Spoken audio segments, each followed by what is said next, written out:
Good morning. My name is Pranil. Welcome to Orchard Park Secondary School, home of FRC Team 2056. If you have any questions throughout the day, feel free to ask me. I'd like to introduce our next speakers, Ren, Danny, and Brandon from the First Youth Council, presenting volunteering in First.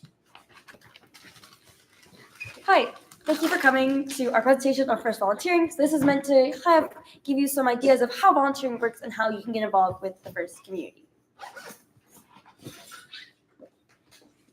So first off, hi, my name is Ren. I use they, them pronouns, and I'm from Team 6135 Arctis. Oh, yeah, I'm next. I'm Brandon. I'm from Team 4917 Sir Lancerbot, and I use he, him pronouns. I'm Danny. I'm from Team 865 Warp 7, and I use any all pronouns. You want to do the slides? Cool, yeah. I have a pointer. We do? We don't. We don't have a pointer. Okay. So first of all, I would like just to tell you guys about my own volunteering experience, and I'll go again. So I've done volunteering with First LEGO League, First TechCon, and First Robotics. With the LEGO League, I love refereeing and I love game announcing. And with the larger robots, I do a lot of field resets. That's a really accessible role for new people to First, and I also love game announcing. Yeah, I have just done some FLL queuing with First, but as the bubble says, I've done a lot of public speaking. I've done theater since I was 5, and overall, like for my team, I do business and marketing, so I do a lot of presentations and stuff. For FLL, I have done queuing, refereeing, and field reset. For FTC, I've done field reset and photography. And then for FRC, I've done pit admin and... Public field reset? No. Okay. More. The thing that was... See, I practiced this for like an hour, and now You've done more. I've done scoring. Scoring. Okay, cool. So yeah, there's many volunteer roles within FRC, FLL, FTC, within everything. So we're going to talk about a few. These are just a few pathways, and Ren will cover a few more in a second. But so the ones up here, we have judging, which you do have to be 23 to start in, and which then you can go into judge advisor a few years later as you've spent time doing judging. Then we also have refereeing. And this you have to be 18 for, 19? 19 for. And then 23 to head ref at an event. So these are the people in your black and yellowish orange shirts that stand at the center, and they're like leading all the referees. And then anyone can team queue, but then you have to be 19 to become the lead team queuer, which just helps to get robots on the field, have them where they need to be when they need to be there. Yeah, so just to look at sort of the roles that you can get into, like particularly team queuing is something really accessible for people like in high school, and then later on they can move up to more experienced roles. Yeah, for sure.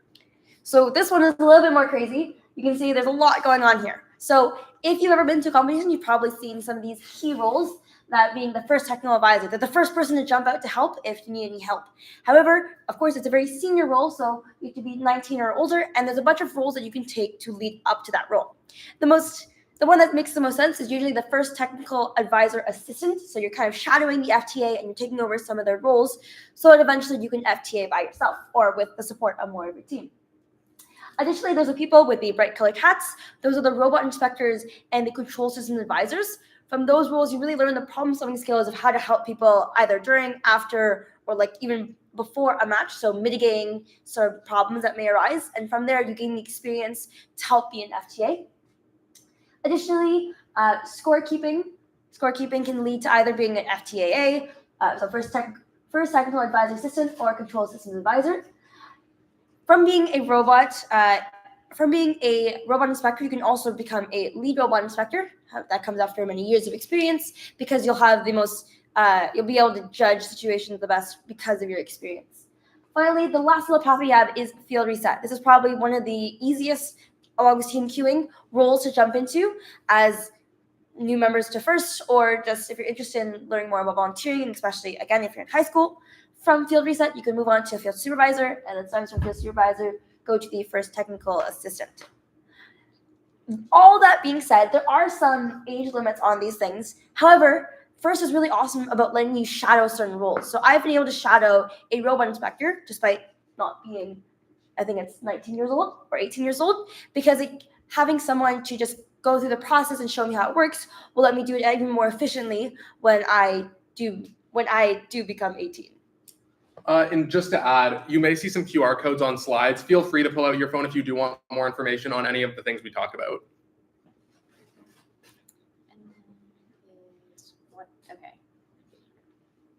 What to expect when volunteering? The first thing is fun. Volunteering is like of course all the programs it is the standard, and like especially since like when you're at an event with your team it can be very stressful, but like volunteering has the like you're still at a comp, so it still feels very similar, but it has less of the stresses, so it makes it more fun than usual comp generally.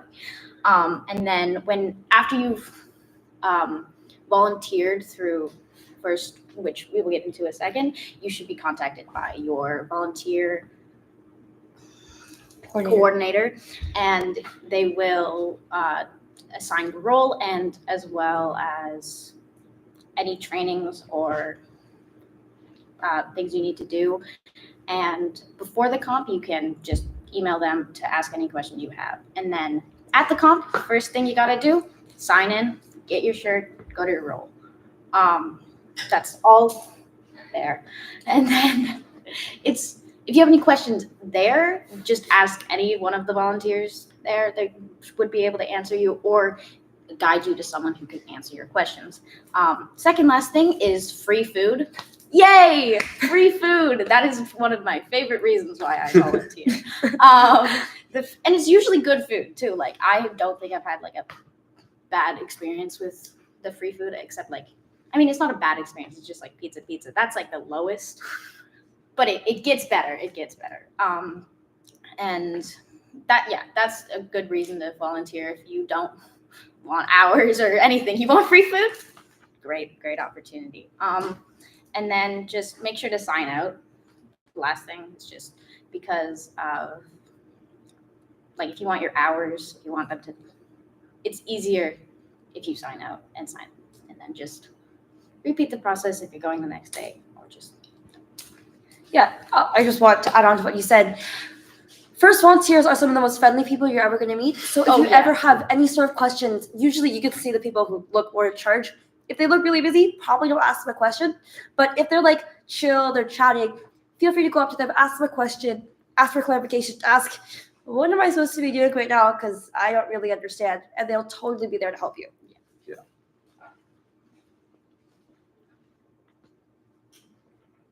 Oh, that's me again. So these are just all of the events. I'm not going to name all of them. There's some in Hamilton, Toronto, Waterloo. There's, I think this is a list that is not 100% confirmed. That might be the FTC one. So it might change, but the FTC was released and the FRC were. This one hasn't been So released. this one hasn't been released yet. It should be, when it's completely finalized, it should be released on the First Canada Instagram. Mm-hmm. So yeah.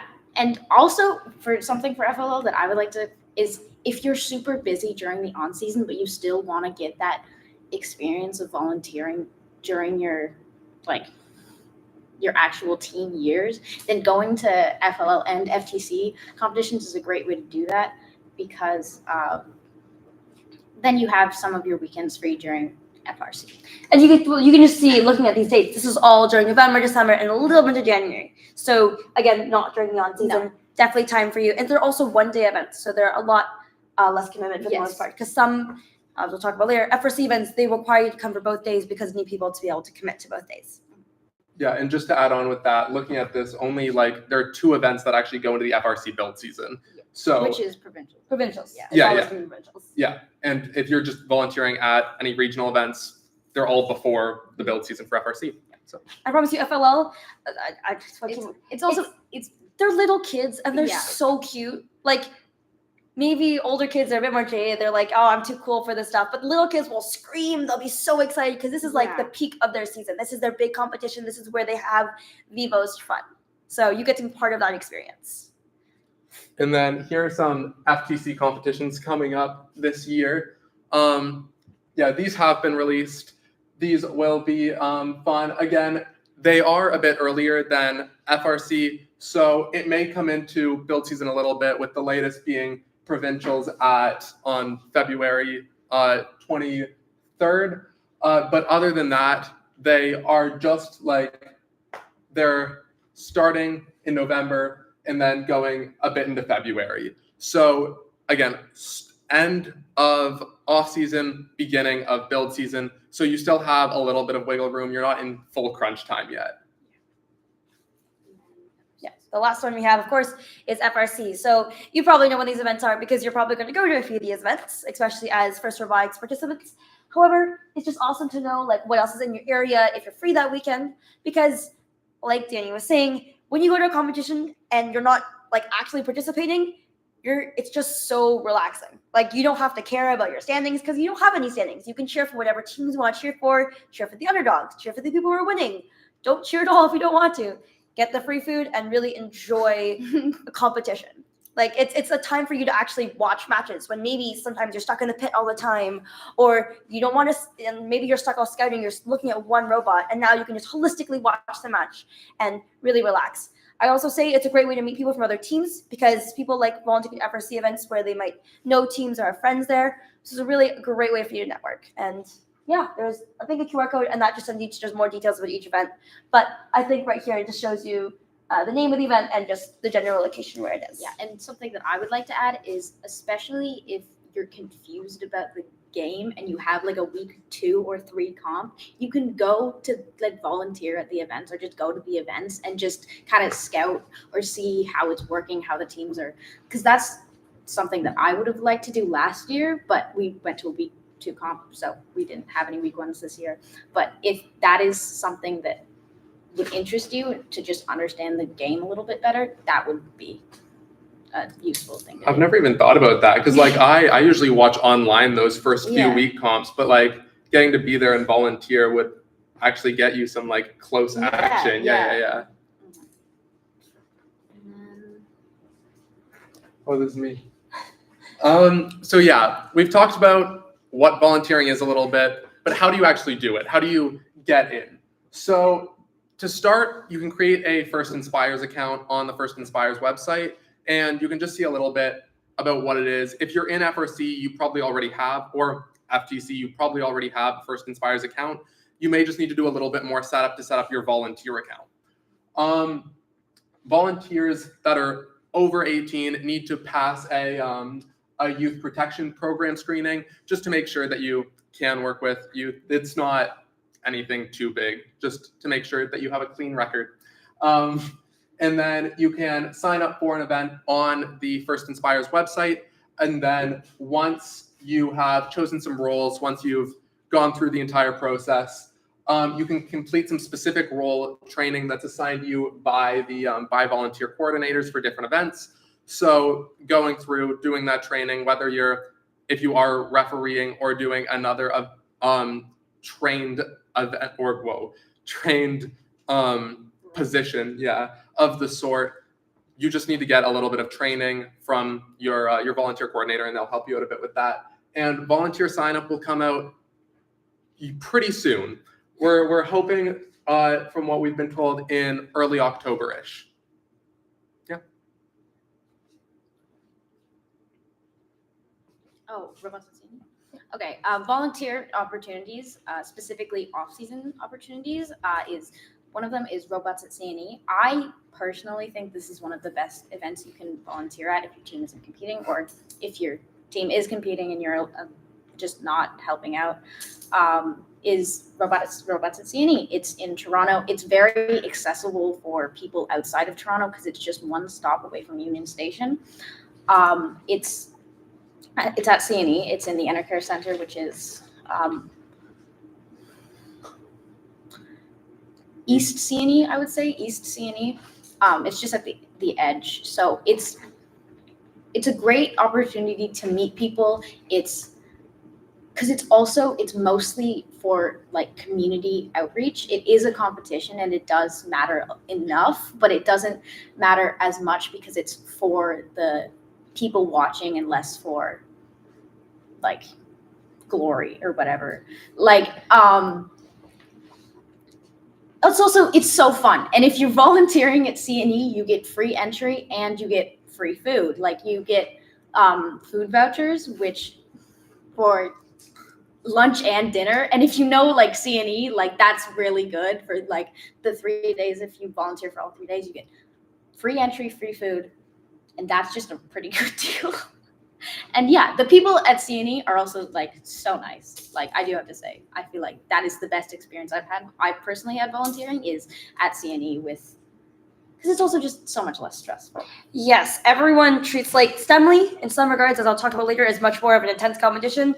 The CNE is as chill as you can be for an off season. Like everyone understands, like you're here to perhaps train up new members, you're here just to experience the CNE in some regards. So it really is pretty relaxing. Like I volunteered there and the pace is very slow. It's not rushed. It's very different from like the high intensity panic of an on-season competition.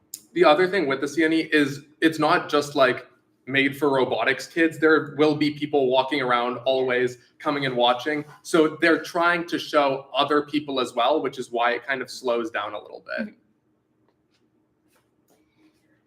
So some other opportunities are actually coming up that you can volunteer for. The Stanley Cup and Overtime Sunday. That's going to be in October 19th and 20th. It's another off-season competition. However, sometimes this is taken a little bit more seriously just because so many fantastic teams are participating. So if you want to see some of the best teams in Ontario go head-to-head, this would definitely be the event for you to volunteer for. Volunteering is open. I'm not sure when it will close, but this event is hosted by Celtics and Makeshift, some fantastic teams from Hamilton. So if you are in that area, I would really recommend that you volunteer for them. As well as just like Ontario teams, there are some American teams that come. Like last year, I think 2 or 3 American teams came. So if you want to see like, I don't know, something new, then yes, that would also be. Yeah.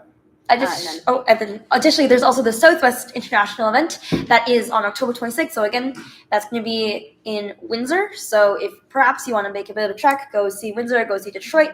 That'd be another fantastic competition for you to volunteer at. Again, it's an off season, so very much more relaxed compared to an on season.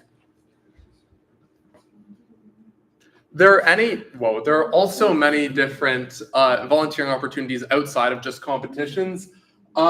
We have the First Canada Charity Golf Tournament, which is held in June, and it's just an event to go out to play some golf. Well, you're volunteering. You're going to watch some golf. And you get to have a good time. You get to meet new people. Volunteering is always just a great way to network, whether they're people from different teams or they're people just in the industry, like mentors, but you're meeting them in a different scene. And then there's also the Girls and Allies STEM-a-thon, which is a 24-hour event to solve real-world problems and see what's going on. So you get to watch some really cool things happen there. You get to see people make some new things, try and solve some problems, and getting to volunteer there is also just a great experience.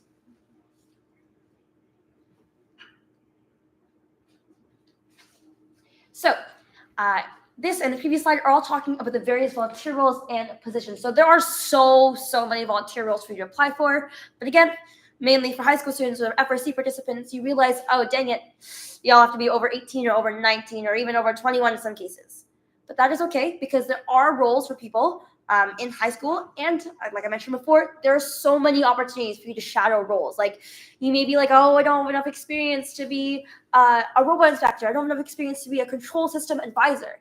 But there are people here and first really want you to be able to learn these skills. So not only can you shadow them, learn these skills, you can bring those skills and apply them to your own FRC teams.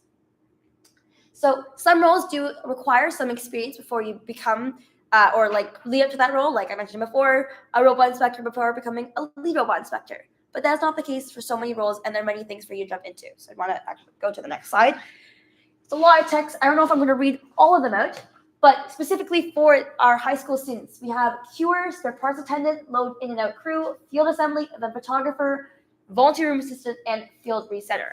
Out of all these roles, there are 2 particularly I know that you interact the most with other teams. Specifically, when you are a queuer, you are talking with teams, you're chatting with them, you're finding out what's going to happen in their next match. And you're like, hey, your match is soon, or your match is right now. Can I get you guys to hurry up, please?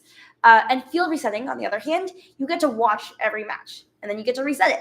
If you really love strategy or just watching matches in general, you love robots, that'd be a great position for you. Some parts, like spare parts attendant or volunteer room attendant, definitely you get to talk with other volunteers, and that's definitely some awesome networking opportunities. On this site, these are somewhat more you need volunteer experience for, but ones that I think would be really cool, again, if you're over the age of, I think it's usually 18, being a referee, being a scorekeeper, like game announcing. If you really love public speaking, game announcing is a fantastic thing, and I love being able to shout out game announcers because you get to be the voice of the match. You get to bring energy and have people be more excited. So again, I'll leave these up if you want to take a quick picture. If not, just know that there are many volunteering opportunities for you, whatever you're interested in. And just as Ren kind of hinted at, even if you don't take a picture now, most of this stuff is online. You can find this stuff pretty easily going to the First Canada or First Inspire's website. Mm-hmm. So if you want to learn more, we have a QR code, and Jaylene is the person at First Advice Canada who handles all our volunteers, and she would be very, very, very happy to answer any questions that may be a bit more complex or they're the ones that we can't really answer. Yes. Here, did you get it? Okay. Okay, so First Canada Youth Council, that is us. More than 3 of us. Yeah. So who are we? It's us and 17 other members all across Ontario. It's open to everyone across Canada, but this year we only have Ontario members. It's passionate FRC and FTC members that represent the youth in the First community. So what do? We are ambassadors at events for First Canada. We bring forth ideas and issues from the community and from our own perspectives to the First Canada staff, as well as we support First Canada at comps and the Youth Summit and events like that. Next one is also me. So there's also some initiatives that we run, including for equity, diversity, and inclusion, mental health, and environment, as well as other things. Initiatives, example, mental health comes first, Project Green, and Diversity First, as well as other initiatives that we are still working on that are yet to be talked about. I think Danny mentioned the Youth Summit. We actually didn't write a slide on this, which we should have. But the Youth Summit is a really cool event where students from FRC, FTC, and even people who aren't really involved in First can come learn, do some cool STEM activities, attend some workshops, and really network with other people and other teams. That is happening on, I think it is November 9th. November 9th at Centennial College. I know that may be far for some people, but it's a really cool opportunity if you'd like to just have experience, network, and learn some new things. So we got a few frequently asked questions about volunteering because people may not know what goes into volunteering, and we want to answer those questions. So a big one is, can volunteering at First count towards volunteer hours? Yes, of course. Make sure to sign in and out, as I believe Ren said earlier. Danny said. And just make sure to log those, because they can count towards your volunteer hours, and you just want to make sure that you're actually getting those volunteer hours if you want to count them towards that. So make sure that you submit it on your end as well. You can get a lot of hours from one competition because you're there occasionally from 7 a.m. to 7 p.m. So that's 12 hours already. And I think most schools only require 40. Yeah. So 4 days in a competition, I think that's pretty fun. You get free food. I love the free food. And we all love the free food. And can I volunteer at the same competition my team is participating in? You can, but you only get to be in First for 4 years. Some people are a bit more because of FLL, or if they take a 5th year. But for the most part, you only get it for 4 years, from grade 9 to grade 12. And you want to make the most of that experience. So if you're at a competition with your team, it's probably best, and we recommend that you stay with your team. You get that more of that FRC experience while you can still be a student in it, rather than volunteering. As much as we all love volunteering, trying to be that student should come first. And then the last one are volunteer opportunities. So first has them year round. Whether you're volunteering at a competition, whether you're volunteering at a kickoff event, or whether there's some off-season events like the golf tournament. There's something that you can do for First all year round, and there's many opportunities that we have gone into, and you can look up yourself. Oh, so this is the last slide, right? No? No? Wait, maybe? feel like it is. Yes? So, okay, one last thing before we're done. I would like to add that, like, volunteers are like the pillar of the First community, and Yeah. I think, like, at least my personal opinion is, if you're not volunteering, you're missing a really big aspect of what being in the first program is about.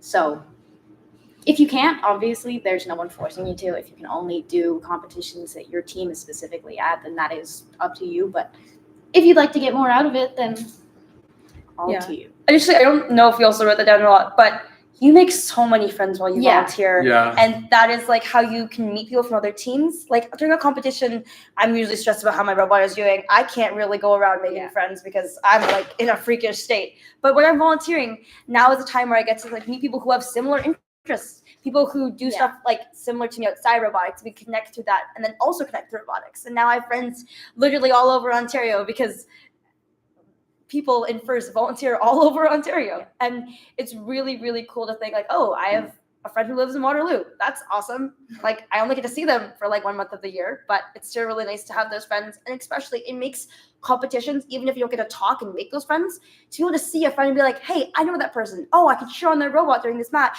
is such an amazing feeling. And they last. Like, I feel like the people that you meet at, like, the friends that you make at robotic competitions and just robotics in general, they can last a really long time, especially if you end up going to the same university or doing the same program in something, or like anything like that. Like, they will probably last. And yeah, when you are at competition, people are stressed out. They may not always be putting in that effort to try and talk to you, but when you're volunteering, they are trying to put in Yeah. that effort, and you are trying to have those conversations, rather than when everyone's kind of like, I need to make sure my robot is performing at its peak. Because people aren't always the most willing to talk then as Yeah. well, because they are focused on their robot.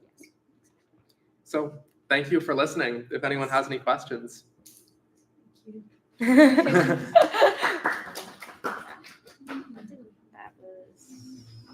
That was 20 minutes. You guys all know? We're all good. All right, cool.